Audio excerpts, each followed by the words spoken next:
పెద్దల్లో మాదిరే పిల్లల్లో కూడా మూర్ఛలు కనిపించడం సాధారణమైన విషయమే. అప్పటిదాకా ఆడుకుంటూ ఉత్సాహంగా కదులుతున్న పిల్లల్లో కొంతమంది ఉన్నట్టుండి బిగుసుకుపోతుంటారు. నోట మాట పలుకు ఉండదు. జ్వరం బాగా తీవ్రంగా ఉన్నప్పుడు, పుట్టుకతోటి డౌన్ సిండ్రోమ్ లాంటి సమస్యలతో బాధపడుతున్నప్పుడు పిల్లల్లో ఫిట్స్ వచ్చే అవకాశం ఉంటుంది. కొంతమందికి జన్యుపరంగా కూడా ఫిట్స్ వస్తుంటాయి. పిల్లల్లో కనిపించే ఫిట్స్ గురించిన పూర్తి వివరాల్ని ఇప్పుడు తెలుసుకుందాం.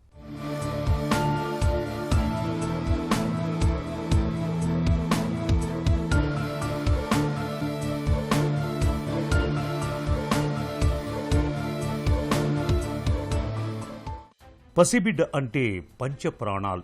అందుకే ఫిట్స్ వంటి సమస్యలు ఎదురైనప్పుడు మరింత ఆందోళనలో కూరుకుపోతూ ఉంటారు.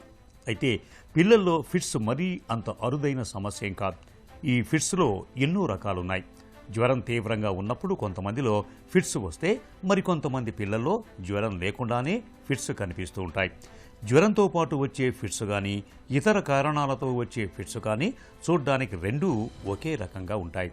ఫిట్స్ మెదడులో అకస్మాత్తుగా సంభవించే ఎలక్ట్రికల్ షార్ట్ సర్క్యూట్ లాంటిది.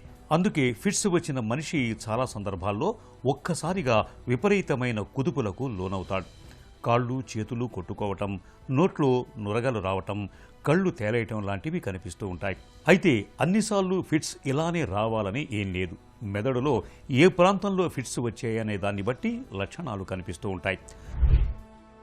ఫిట్స్ డిఫరెంట్ కారణాల వల్ల వస్తాయండి. ఫర్ ఎగ్జాంపుల్ జ్వరంతో వచ్చే ఫిట్స్ పిల్లల్లో చాలా కామన్. ఇవి కాకుండా జ్వరం ఏమీ లేకుండా వేరే కారణాల వల్ల వచ్చే ఫిట్స్లు కూడా ఉంటాయి. ఈ రెండింటితో కంపేర్ చేసుకుంటే ఫీవర్తో వచ్చే ఫిట్స్ అంత ప్రమాదకరం కాదు.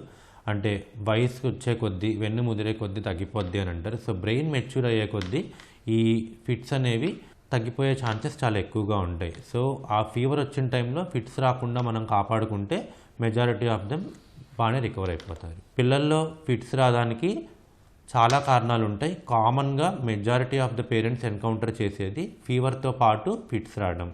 ఫీవర్తో వచ్చే ఫిట్స్ మామూలుగా బ్రెయిన్ మెచ్యూరిటీతో తగ్గిపోయే అలాంటి సింపుల్ ఫెబ్రైల్ సీజర్స్ అంటారు, లేదా మెదడు వాపు మెనింజైటిస్ అంటారండి.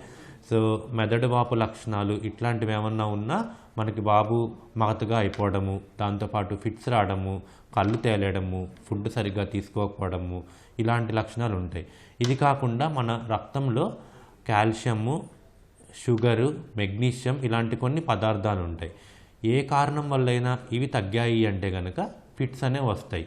వీటిలో ఆ పదార్థాలు మనం ఇంజెక్షన్ రూపంలో కానీ సిరప్ రూపంలో కానీ ఇచ్చుకుంటే ఫిట్స్ కంట్రోల్ అయ్యే ఛాన్సులు ఉంటాయి. ఇవన్నీ ఇంత కారణాలు ఎతికాక కూడా ఎంఆర్ఐ స్కాన్ కూడా అవసరం కొన్ని ఫిట్స్ల్లో. అలాంటి వాటిలో బ్రెయిన్లో ఫార్మేషన్లో ఏమన్నా ప్రాబ్లమ్స్ ఉన్నా, లేదా పుట్టగానే ఏడవకపోయినా, పుట్టగానే షుగర్ తగ్గినా, ఇట్లాంటి వాటి అన్నిటి వల్ల ఫిట్స్లు వచ్చే ఛాన్సెస్ ఉంటాయి.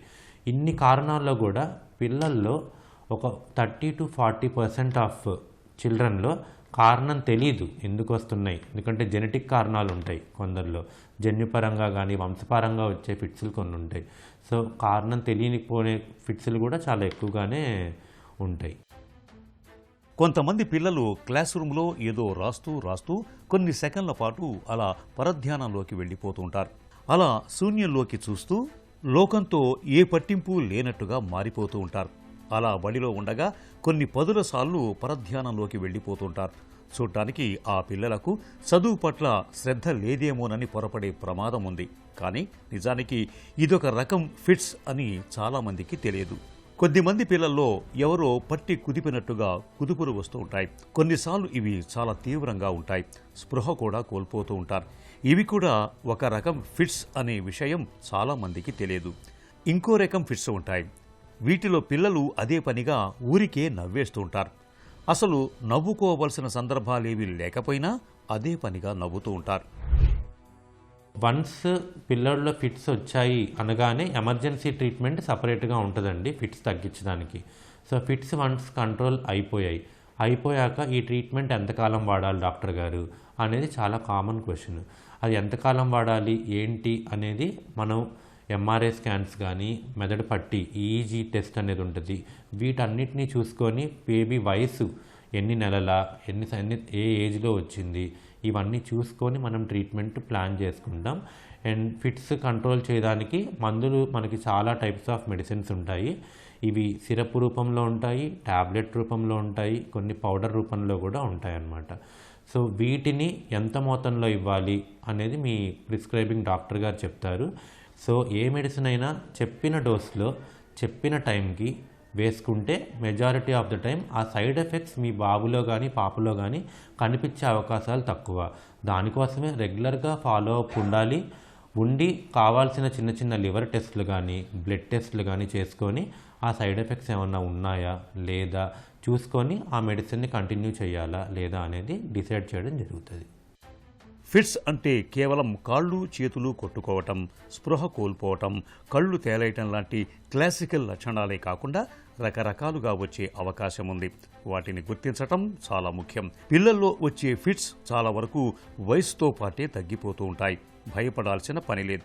అయితే పిల్లల్లో ఫిట్స్కు డాక్టర్ పర్యవేక్షణలో చికిత్స తీసుకోవటం చాలా ప్రధానం. పిల్లలకు తరచుగా ఫిట్స్ వస్తున్నప్పుడు తల్లిదండ్రులు ఆ ఫిట్స్ని వీడియోలో రికార్డు చేయటం మంచిది. ఇది డాక్టర్ దగ్గరికి తీసుకెళ్ళినప్పుడు బాగా ఉపయోగపడుతుంది. దీంతో అది ఫిట్ అవునో కాదో, ఒకవేళ ఫిట్ అయితే ఎలాంటి రకానికి చెందిందో గుర్తించటం వైద్యులకు సులభమవుతుంది. వర్ణించటానికి వీలు కాని శరీర కదలికలను స్పష్టంగా వైద్యులకు చూపించవచ్చు. జ్వరంతో పాటు వచ్చే ఫిట్స్ని ప్రొఫిలాక్టిక్ మందుల సాయంతో చాలా వరకు అదుపులోకి తేవచ్చు. భవిష్యత్తులో మళ్లీ ఫిట్స్ రాకుండా చూడొచ్చు. అయితే ఫిట్స్ తీవ్రత ఎక్కువగా ఉండి తరచూ ఫిట్స్ వస్తున్నట్టయితే అలాంటి పిల్లలకు మరింత లోతుగా పరీక్షలు చేయాల్సి ఉంటుంది.